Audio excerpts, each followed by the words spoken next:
ជួបអូនជាថ្ងៃសូបិនថ្ងៃដែលមាសឆ្អិនចង់ប្រហាបងរាហូចាប់អូនចាប់បងចងឥឡូវចំណងខ្លាយជាស្នេហាអក្រៀតណាស់ហើយបងកើយផ្លូវស្រីសន្សាមជោគដី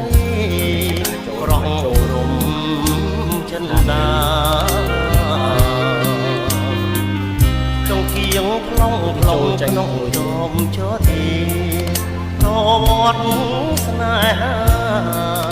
ចាតឲ្យលោហិត